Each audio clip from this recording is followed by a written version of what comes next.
Hello sir, good morning. I am Alwitz Maramjami. In today's video, I am going to perform I'm going to say the rule number 31, rule number 1 to 37.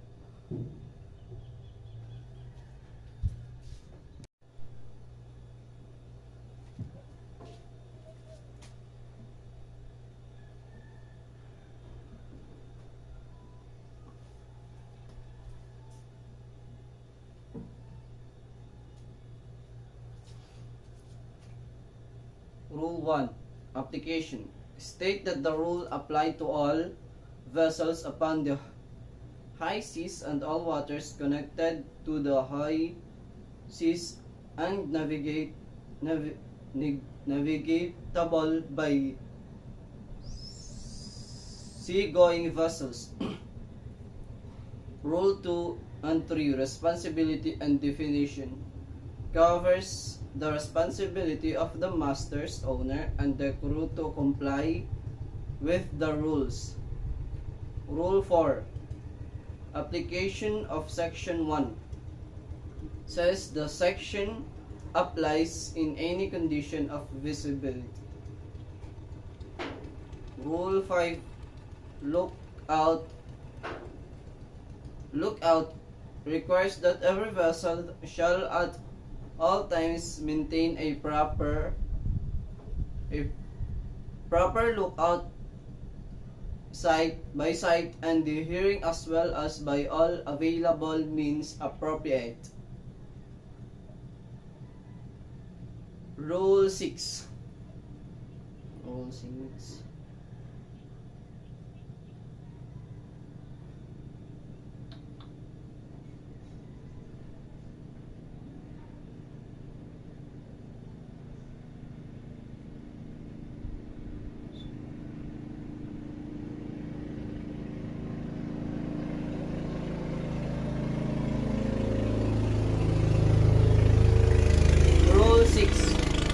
Safe speed. Deals with safe speed. It requires that every vessel shall at all times proceed at a state speed. Rule 7. Risk collision. Covering risk of collision, which warns that assumption shall not be made on the basis of scanty information, especially scanty radar information. So rule 8. Action to avoid collision. Covers action to be taken by collision. To be taken to avoid collision. Rule 9. Rule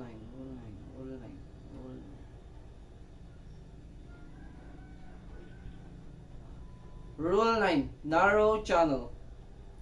A vessel proceeding along the course of a narrow channel or fairway is obliged to keep as near to the outer limit of the channel or fairway which lies on her starboard side as is safe and practicable.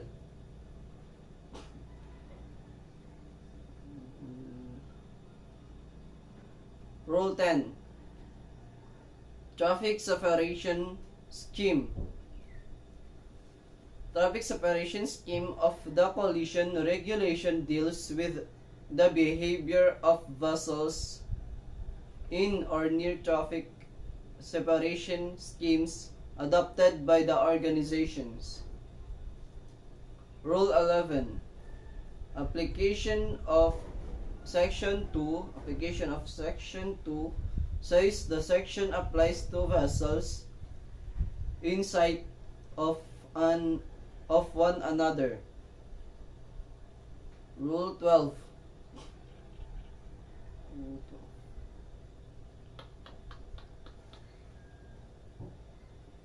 Rule 12. Vessels. State action to be taken when two sailing vessels are approaching one another. Rule 13. Overtaking. Covers overtaking. The overtaking vessels should keep out of the way of the vessel being overtaken. Rule 14. Situation. Situation deals with the head-on situations. Rule 15.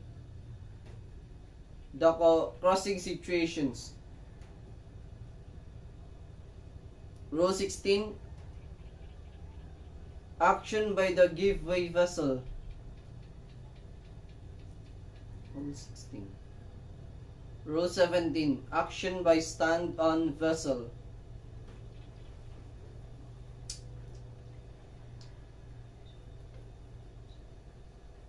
Rule 18.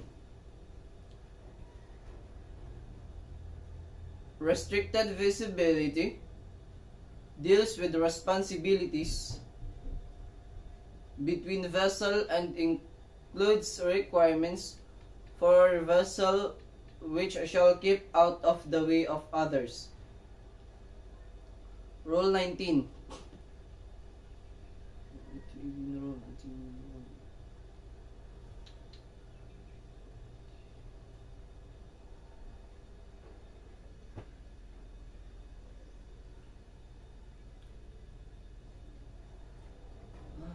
Rule 19. Conduct of vessel in restricted visibility. States every vessel should proceed at a safe speed adapted to prevailing circumstances and restricted visibility. Rule 20. Application of light and day shapes.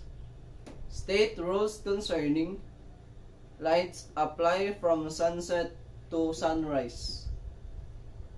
So, Rule 21. Light and shape.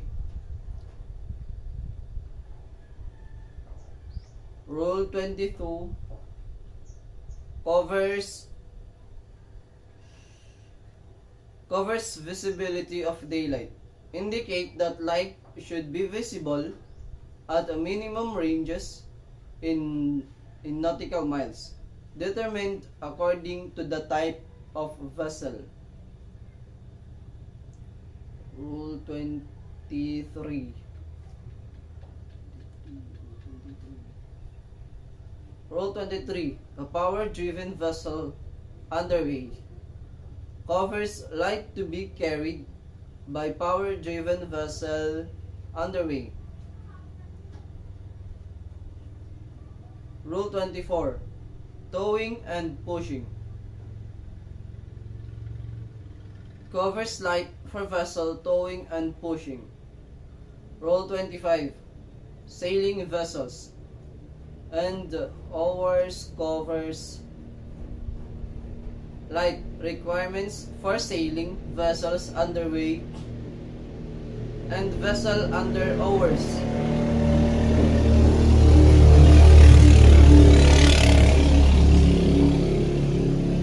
Rule 26. The fishing vessels covers light requirements for fishing vessels.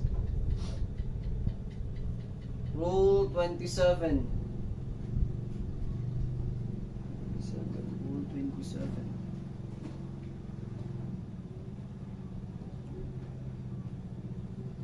Rule 27. Vessel knock and rum.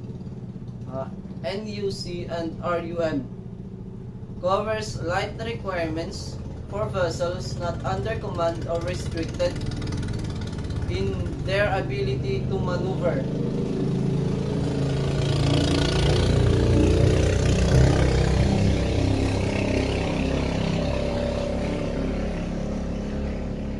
Rule 28. Constrained by their draught covers light requirements for vessels constrained by their draught. Rule 29. Pilot vessels covers light requirements for pilot vessels. Rule 30. 30, Rule 30.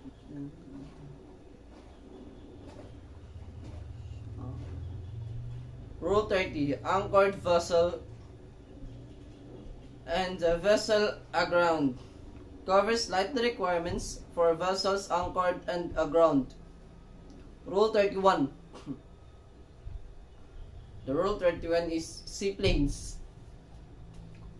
Seaplanes covers light requirements for seaplanes. Rule 32. Sound and light.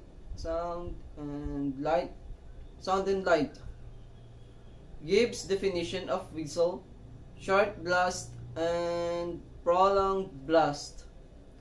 Rule 33. Equipment for sound signal. Says vessels 12 meters or more in length should carry a whistle and a bell, and vessels 100 meters or more in length should carry an additional gong. A gong. Next. So, Rule 34. Sound and signals. Covers maneuvering and warning signals using whistle or lights. Rule 35. Force signals. Covers sound signals to be used in restricted visibility. Rule 36. Signals to attract attention. Covers signals to be used to attract attentions. Rule 37.